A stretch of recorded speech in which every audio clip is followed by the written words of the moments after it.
জনগণের আকাঙ্ক্ষা, গণঅভ্যুত্থানের আকাঙ্ক্ষা, সেটা থেকে যদি আমরা সরে যাই বা কেউ কোনো গোষ্ঠী সরে যায়, তাহলে জনগণ যে আবার রাস্তায় নামবে না তার কিন্তু কোনো নিশ্চয়তা নেই। রাজনৈতিক দলগুলো যদি নিজেরা সমঝোতায় আসতে পারে তাহলেই আসলে সেটা রাষ্ট্রের জন্য কল্যাণকর।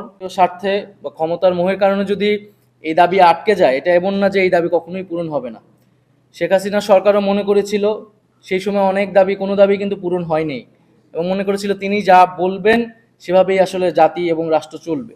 কিন্তু শেষ পর্যন্ত কিন্তু হয়নি। জনগণ কিন্তু রাস্তায় নেমে এসেছিল, এবং জনগণ 5ই আগস্ট তাদের নিজস্ব জনগণের যে ক্ষমতা, সেই ক্ষমতা কিন্তু দেখিয়েছে, এবং সেই রাষ্ট্র কাঠামোর অঙ্গীকার বা আকাঙ্ক্ষা তারা ব্যক্ত করেছে। এবং এখন যদি আমরা তার জনগণের আকাঙ্ক্ষা, গণঅভ্যুত্থানের আকাঙ্ক্ষা, সেটা থেকে যদি আমরা সরে যাই বা কেউ কোনো গোষ্ঠী সরে যায়, তাহলে জনগণ যে আবার রাস্তায় নামবে না তার কিন্তু কোনো নিশ্চয়তা নেই।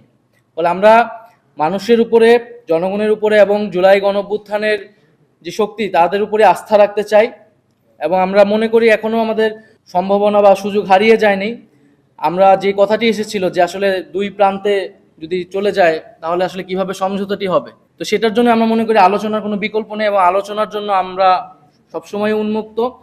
এবং শুধু ঐক্যমত্য কমিশন না, আমরা নিজেদের দলীয় উদ্যোগেও আসলে এই আলোচনার পথটি খোলা রাখতে চাই। আমরা রাজনৈতিক দলগুলোর সাথে সবার সাথে বসবো এবং নিজেদের মধ্যে আলোচনা করব।